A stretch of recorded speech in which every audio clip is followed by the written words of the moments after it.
You had a great interview. You thought, I am definitely get an offer later. But काही दिवसांनी समजतं interview was very good but I didn't get any offer letter. असं का होतं? Interview चांगला गेला म्हणजे ऑफर लेटर भेटेलच का? इंटरव्ह्यू चांगला गेला ह्याची काही 100% गॅरंटी आहे का की तुम्हाला ऑफर लेटर भेटलीच पाहिजे? असं खूप वेळेस होतं. इंटरव्ह्यू चांगला जातो बट तुम्हाला ऑफर लेटरच भेटत नाही. हे जे रिझन्स काय असतील, हे जे रिझन्स आज आपण डीप डाईव्ह करूयात की हे जे रिझन्स काय असतील. तर व्हिडिओ लास्टपर्यंत बघा. आज आपण इन डिटेलमध्ये सगळं ब्रेकडाऊन करूयात की आपल्याला इंटरव्ह्यू जरी चांगला गेला तरी आपल्याला ऑफर लेटर का भेटत नाही, ते जे रिझन्स आपण आज डिस्कस करूयात. सो व्हिडिओ लास्टपर्यंत बघा आणि चॅनलवरती नवीन असाल तर चॅनलला सबस्क्राईब करायला विसरू नका. IT रिलेटेड असेच आपण व्हिडिओ घेऊन येत असतो. आणि यस, तुम्ही लोक व्हिडिओ बघता पण लाईक करत नाहीत. लाईक पण करत जा, ते माझ्यासाठी मोटिवेट करतं. सो रिझन 1 जर बघितलं आपण तर कल्चरल फिट. इवन दो तुमच्याकडे चांगलं डिग्री आहे, तुमचं ग्रॅज्युएशन झालेलं आहे, तुमच्याकडे स्किल आहे आणि तुम्ही इंटरव्ह्यू देताय. इंटरव्ह्यू दिल्यानंतर असं आहे की तुम्ही जो काही इंटरव्ह्यूची तुम्ही जी काही प्रोफाईल सांगितली आहे त्या प्रोफाईलला जी काही कंपनी आहे तिथे प्रॉपर मॅच होत नाही आहे. समजा इंटरव्ह्यू दरम्यान असं काही तुमच्याकडून काही सेंटेन्स गेला आहे किंवा असं काही गेलं आहे की मी इंडिपेंडंट काम करतो किंवा मी टीममध्ये काम करतो की मी फक्त ह्याच प्रोफाईलवरती काम करतो, मला त्याच प्रोफाईलवरती काम पाहिजे, मी डायनॅमिक नाही आहे, मला माझी जी प्रोफाईल आहे त्याच प्रोफाईलची मला पाहिजे. आणि तुम्ही व्यवस्थित, तुमचा कॉन्फिडन्स चांगला आहे, तुमचं कम्युनिकेशन चांगलं आहे, तुमचं टेक्निकल स्किल चांगलं आहे, बट असं एम्प्लॉयरला काय वाटतं की यार हा कॅन्डिडेट आहे, ह्याला चांगलं टेक्निकल नॉलेज आहे, चांगलं कम्युनिकेशन आहे, बट याला समजा जर आपण एखादी टेक्नॉलॉजी, समजा आता काही टेस्टिंगचं एक्झाम्पल गेलं तर टेस्टिंगमध्ये काही जण म्हणतात की मी फक्त ऑटोमेशनवरती काम करेल, मला मॅन्युअल जमणार नाही, मला API पण जमणार नाही, मला हे नाही जमणार, मला ते नाही जमणार, मला माझ्या प्रोफाईलवरतीच काम करायला आवडेल. तर अशा लोकांना ते त्या जॉब रोलला फिट नाही होत. आणि कुठलेही मॅनेजर असो या टीम हेड असो, जे काही टीममध्ये आहे, असं वातावरण असतं की त्याला कुठलंही काम दिलं तर तो सेट झाला पाहिजे. जर तो फिट नसेल होत आपल्या टीममध्ये तर तुम्हाला काही रिस्पॉन्स येणार नाही. सेकंड रिझन आहे स्ट्रॉंगर कॅन्डिडेट.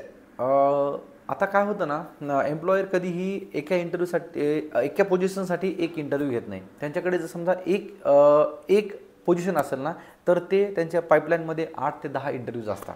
आणि त्याच्यामध्ये काय करतात ते की त्याच्यामध्ये चांगला बेटर कॅन्डिडेट कोणता आहे. समजा तुमचा इंटरव्ह्यू चांगला गेला आहे, तुमचा सेम प्रोफाईल आहे, तुम्ही त्या प्रोफाईलमध्ये चांगलं व्यवस्थित, जसं की आपण फर्स्ट रिझनमध्ये बोललो त्यापेक्षाही बेटर तुम्ही व्यवस्थित सगळ्या गोष्टी केल्या, बट त्यामध्येही अजून बेटर कॅन्डिडेट जर त्यांना भेटला तर ह्याचा अर्थ असं नाही की तुम्ही रॉंग आहात. पण तुमच्यापेक्षा जास्त एक्सपिरियन्सवाला जर त्यांना कॅन्डिडेट भेटला तर ते तिकडे जास्त प्रिफरन्स देतात.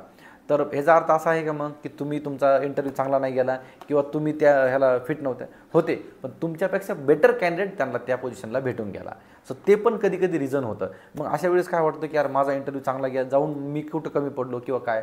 तर ते पण मी लास्टला बोलतो की अशा वेळेस आपण काय केलं पाहिजे. थर्ड रिझन आहे सॅलरी एक्सपेक्टेशन. कधी असं होतं ना, आपला फर्स्ट राऊंड म्हणजे कधी असं असतं की FT आहे, first technical round, second technical round and then HR round.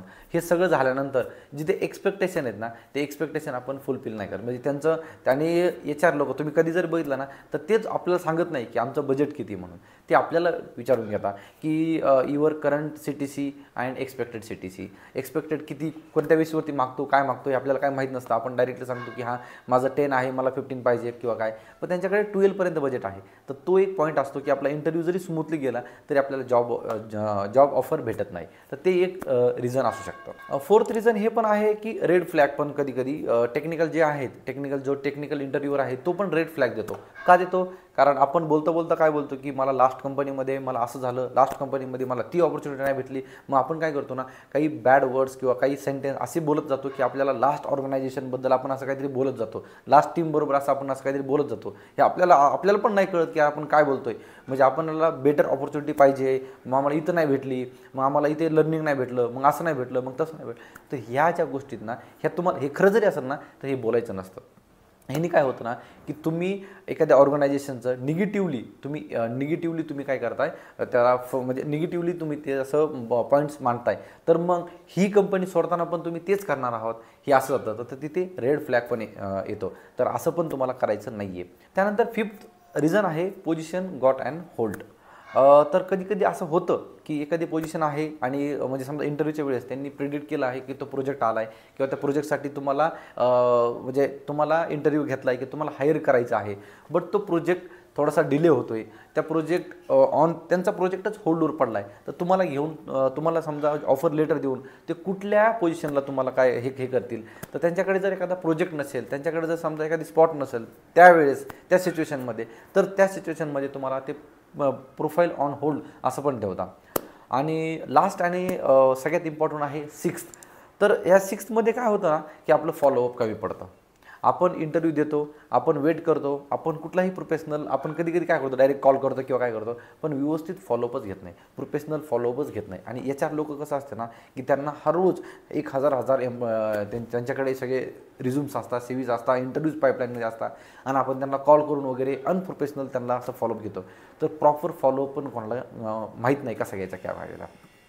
तर या सगळ्या गोष्टीवरती जर हे सगळे रिझन्स असतील ना, तर आपल्याला समजा इंटरव्ह्यू गेला आहे, चांगला गेला आहे, पण आपल्याला फॉलोअप कसा घ्यायचा किंवा या गोष्टीवरती काय करायचं, प्लॅन ऑफ ॲक्शन आपला काय असला पाहिजे, ते आता आपण इन डिटेल डिस्कस करूयात. फर्स्ट ऑफ ऑल तुमचा इंटरव्ह्यू कसा असू द्या, एक तर काय करायचं माहिती आहे का, जेव्हा आपल्याला इंटरव्ह्यूवर ॲट द एंडला विचारतो ना, do you have any question to ask me, आपण तेव्हा नो बोलतो.